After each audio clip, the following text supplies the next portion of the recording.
scène, le corps, c'est un choix ou c'était par hasard que tu dessines le corps? Non, le corps, enfin non, c'est pas un hasard. Non. Pour moi, c'est le plus bel objet qui ait été conçu sur le globe terrestre.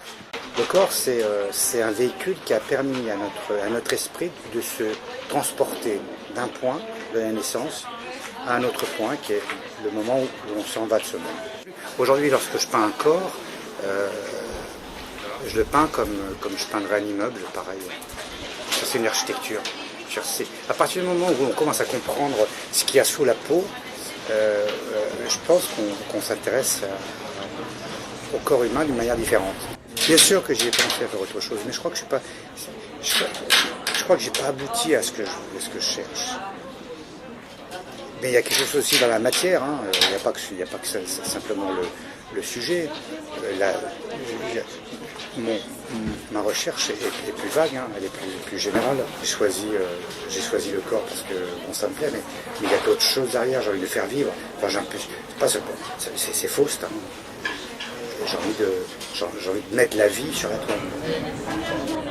Beaucoup d'artistes ont essayé, se sont exposés à l'exercice de la fusion amoureuse entre un homme et une femme. Beaucoup d'artistes ont tenté, je pense au baiser de Rodin, c'est la fusion de corps à travers un baiser, et c'est vachement joli. Là, c'est une poésie. C'est plus théâtral, en fait. Quand je mets en scène deux corps, un corps masculin et un corps féminin, je pense à une tragédie, à une histoire d'amour. Voilà, je pense à une fusion amoureuse. Est-ce que ça te dérange qu'il y a des gens qui font des commentaires sur des tableaux comme quoi c'est du sexe? Bien sûr que ça me dérange. Tu acceptes l'érotisme, tu n'acceptes pas le sexe? Mais c'est pas du sexe. Pas que j'accepte pas, c'est que c'est pas du sexe. Peut-être parce que tu vois, c'est ta vision à toi. Non, qu'un corps nu appelle, éveille un désir sexuel, ça je l'entends. Attention, je l'entends, c'est normal. Et je trouve ça logique. Naturel. Non, naturel et logique. Et là-dessus, je suis d'accord. Mais moi, lorsque je peins, je ne peins pas dans cette optique-là. À une époque où la pornographie n'existait pas, des mecs comme Titien ont peint des nus. Ça n'avait pas d'autre objectif que d'éveiller la sexualité.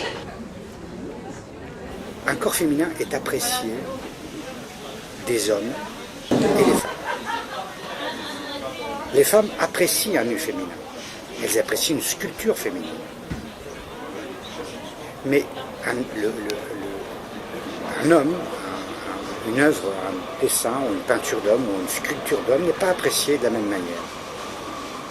Un homme n'apprécie pas forcément un buste d'homme. Un hétérosexuel, je parle.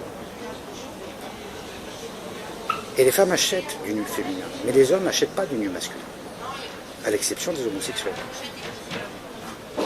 Donc, encore une fois, c'est l'une des raisons qui m'amène à penser que le corps féminin n'est pas quelque chose d'ordinaire. C'est quelque chose qui véhicule beaucoup de choses, à la fois pour les hommes et pour les femmes. On est très proche du corps d'une femme. C'est-à-dire, notre premier corps, on est né dans un corps de femme, quoi. Ça, c'est une sacrée enveloppe, hein.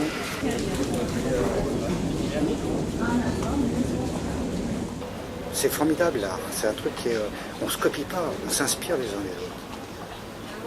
On ne se copie pas. Aucun artiste se copie. Quand tu te copies, c'est mauvais. Quand tu copies un autre artiste, c'est pas toi, c'est pas ta nature, c'est pas ta personnalité. Donc tu te plantes. Tu vois, l'art est le fruit de sa culture et de ses expériences. Une œuvre d'art, c'est quelque chose qui est vivant. C'est vivant. Je ne sais pas quoi te dire. Ça dépend de ta culture, ce que tu as intégré comme élément, quels sont les éléments de ta vie, les événements de ta vie qui t'ont enrichi d'une manière ou d'une autre et qui te permettent ou qui t'amènent à regarder une même chose avec un œil différent. La reconnaissance, je ne cherche pas la reconnaissance. Hein. Je n'ai jamais choisi de faire de l'art pour la reconnaissance.